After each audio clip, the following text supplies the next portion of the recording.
Inaamin na ng Biblia na sa mga huling araw, maraming mga deceptions o kasinungalingan sa sanlibutan bago maganap ang ikalawang pagdating ni Kristo dito sa daigdig. At ito ay nangyayari na nga sa panahon natin ngayon. Ang mga deception ay hindi lang po nangyayari sa religion. At isa nga dito, yung pagdating naman sa larangan ng agham ay may mga deceptions na rin. Ang agham o siyensya na maaring maging contradict sa sinasabi ng Biblia. Sa dinami-dami ng mga misteryo sa mundo natin ngayon, ang moon landing ay isa sa napaka-controversial na usapin sa mundo natin ngayon.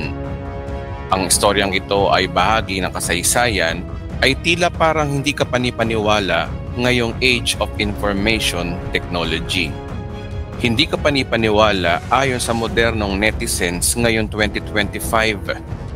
Ang moon landing na gamit ang Apollo 11 noong July 1969 ay unang nakaapak daw ang tao sa buwan. Ang mga kilalang piloto na ito ay si Neil Armstrong, Buzz Aldrin at Michael Collins. Isa sa question dito ay kapansin-pansin sa larawan na mukhang hindi ka panipaniwala sa engineering na ito ba talaga ay uubra sa buwan. Parang may mga gaps at platform at parang aluminum foil ang nakalagay. Ayon sa siyensya, sobrang harsh ang environment sa outer space. Then ang outer space ay para daw vacuum. Paano ito nakadaan sa atmosphere ng Earth? Samantalang puro gaps ang platform o sa klase ng technology na ito. Ngayon, historically, si Neil Armstrong ang pinakaunang taong nakaapak daw sa buwan. Ito yung famous picture ni Neil Armstrong. Yung pagbaba niya sa lunar module, ito naman yung video ng pagbaba niya. Ang tanong, sino nag-set ng camera? At saka sabi ng NASA, walang hangin sa moon. Pero ba't kaya parang gumagalaw yung flag?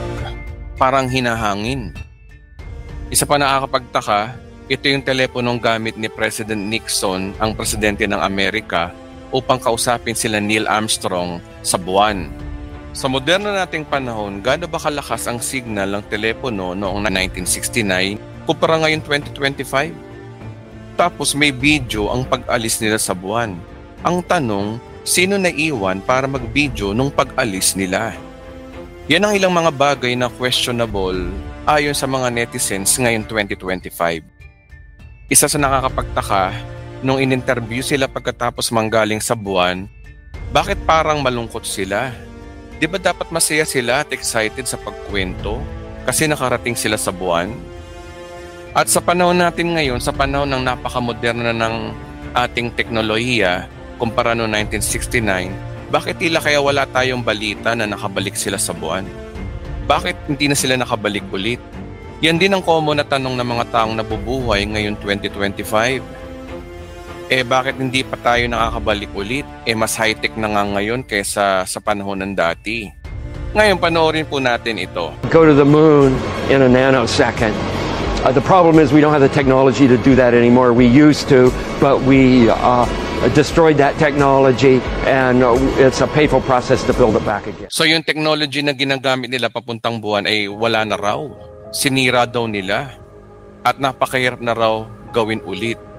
Nakakapagtaka naman po kaya yun. At maraming nagduda na baka sa Hollywood studio lang daw ito ginawa.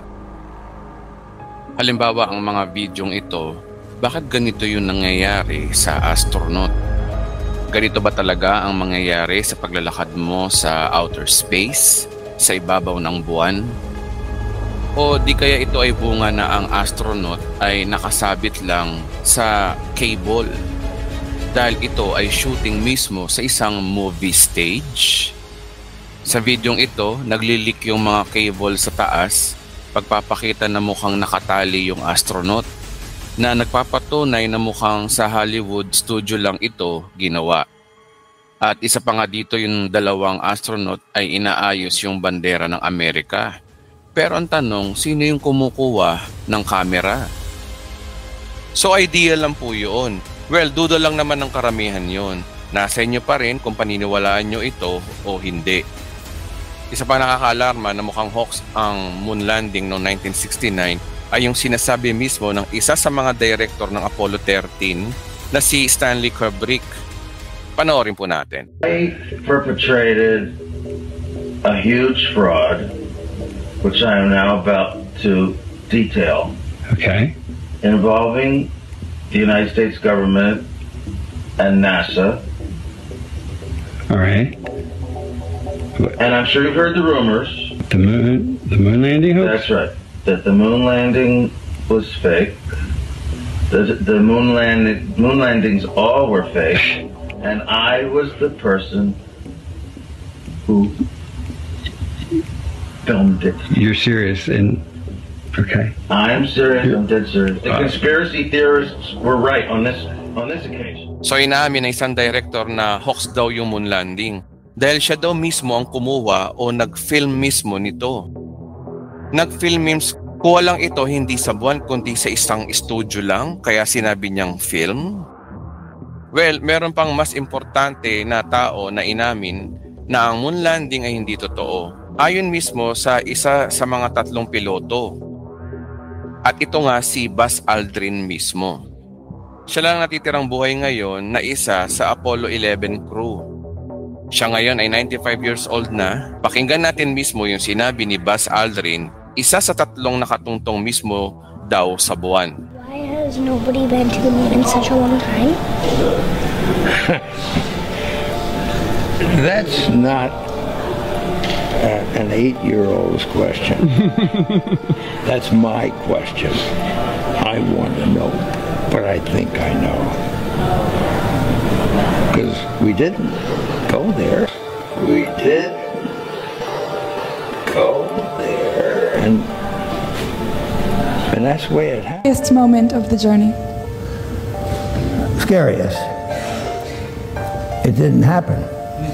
It didn't happen. It could have been scary. So sa mga ebidensyang ito, si Buzz Aldrin na mismo ang nagsabi na hindi sila pumunta doon. Meaning, ang Apollo 11, Land on the Moon, ay hindi po talaga totoo.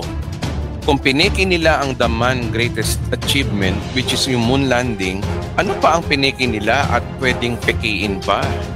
Remember guys, we are in the last days. Deception is working. Kung babasahin natin ang 2 Thessalonica chapter 2 verse 7, palinong kumikilos ang kapangyarihan ng kasamaan at magpapatuloy ng ganyan hanggat hindi naaalis ang humahad lang sa kanya. Ang kapangyarihan po ng kasamaan ay nananatiling misteryo sa daigdig. Malalantad lamang ito kung ang mga Kristiyano na siyang hadlang ay dagitin sa araw ng rapture.